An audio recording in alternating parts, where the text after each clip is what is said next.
Il a fait entrer l'Amérique des années 50 dans l'ère du rock'n'roll. Little Richard, le chanteur légendaire de Tutti Frutti, est mort ce samedi à l'âge de 87 ans. On va tout de suite retrouver notre chroniqueuse musicale Marjorie H. Marjorie, pour ceux qui ne l'ont pas connu, on peut dire que Little Richard, c'est tout simplement le créateur du rock'n'roll, non ? Jusqu'à un certain point, parce que faut savoir quand même qu'à l'époque, Elvis était déjà sur place depuis 1 an. Il faisait de la musique, il commençait à se faire connaître.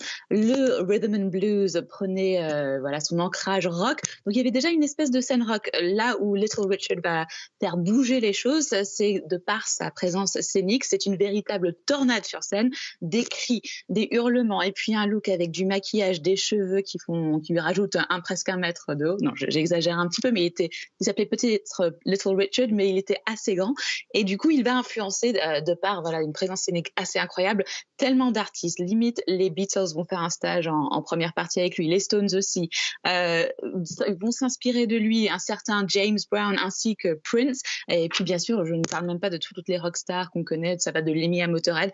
Bref, une influence de par cette énergie, cet engouement, ce sex, drugs and rock and roll, c'était lui, et c'est lui qui fait vraiment bouger les choses. Donc dans ce sens-là, c'est lui qui fait avancer le rock and roll, mais créer, ça se discute.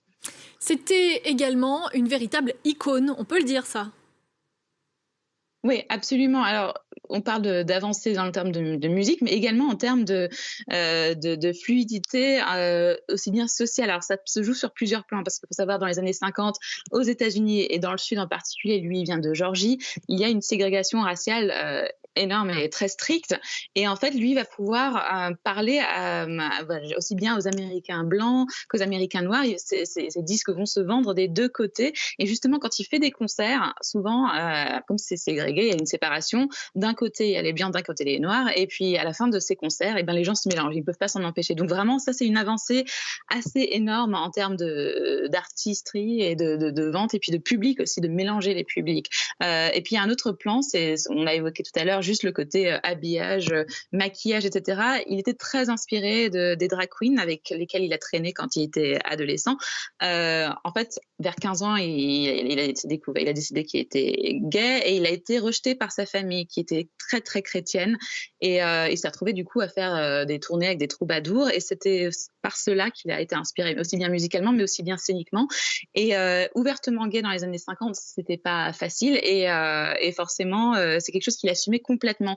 Ceci dit, son éducation religieuse très stricte revenait le pourchasser, le hanter de temps en temps. Donc déjà arrivé la fin des années 50, il retrouve Dieu, il devient prêtre aussi, et donc abandonne un peu le rock'n'roll un temps pour y revenir, pour redevenir très très rock'n'roll avec les débauches et le sexe, la drogue, etc. et extrême. Et puis après, donc il était des allers-retours entre ultra religieux et ultra rock'n'roll. Donc c'était un personnage assez intéressant, mais qui a quand même qui a repoussé les barrières aussi bien en termes d'ouverture sexuelle que d'ouverture sociale. Donc je pense que c'est un personnage phare pour le rock'n'roll.